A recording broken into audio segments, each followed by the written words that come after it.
अब आते हैं एमडी की तरफ, अगर आप इजाजत दें तो। जी बिल्कुल जी।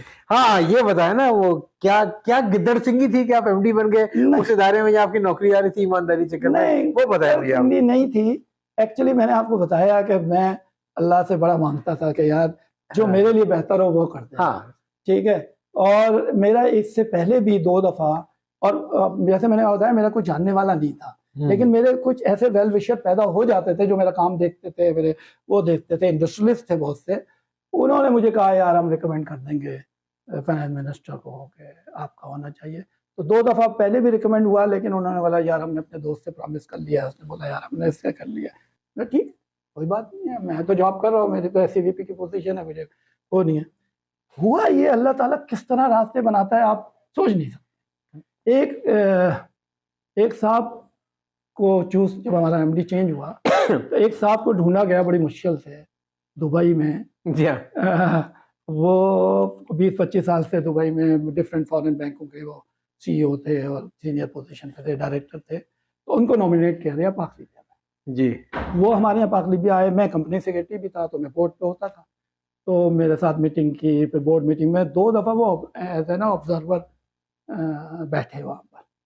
ऑब्जर्वर बैठने के बाद उन्होंने जो पूरा रिव्यू किया पाक लीबिया को, और उसी टाइम एक डिसीजन आ गया रेंटल पावर प्रोजेक्ट पे। हाँ शायद हाँ आपको हाँ याद हो। और रेंटल पावर में हमारी 2 बिलियन से ज्यादा फाइनेंसिंग फंसी हुई थी। फंसी हुई।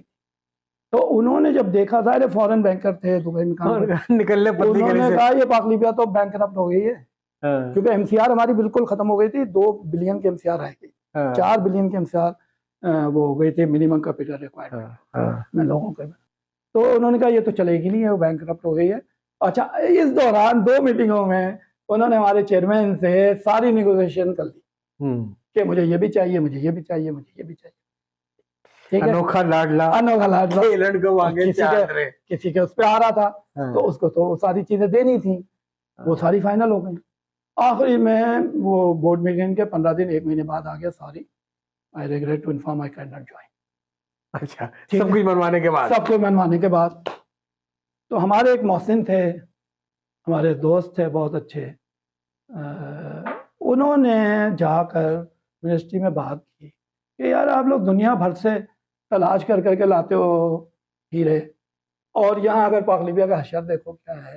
तो एक बंदा अगर बैठा हुआ है पिछले 30 साल से यहाँ पर, कैरियर है, ट्रैक रिकॉर्ड है, क्लीन है, सब कुछ है। खैर वो जमाने में क्लीन की अहमियत नहीं थी, मैं नाम नहीं लूंगा क्योंकि पॉलिटिकल वो बन जाएगा। ये मैं बोलता हूँ ना कि फिरौन के घर में भूसा, या किस तरह बंदा अल्लाह ताला हालात पैदा करता है। तो उन्होंने कहा ये तो बंदा फिर हमारे काम कर लेगा। तो उन्होंने बोला यार प्रोफेशनल बंदा है, 30 साल का वो है, जाहिर है प्रोफेशनली हैंडल कर सकता है।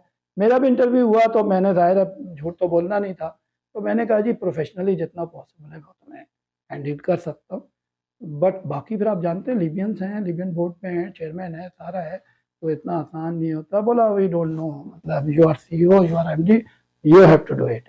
मैंने बोला जी अगर आप प्रोफेशनल बात करते हैं तो वो मैं प्रेजेंट कर सकता हूँ बोर्ड में, अप्रूवल कराना हुआ कराना मेरी जिम्मेदारी नहीं। तो खैर ऐसा हुआ, और मुझे नहीं उम्मीद थी कि मेरे इस जवाब के बावजूद भी आ जाएगा। फिर एक दिन मैं एक बोर्ड मीटिंग में बैठा हुआ था मुदारबा की, वहाँ मुझे फ़ोन आया कि यार वो तो लेटर आ गया है। तो मैंने चलो अल्लाह का शुक्र है अल्हम्दुलिल्लाह।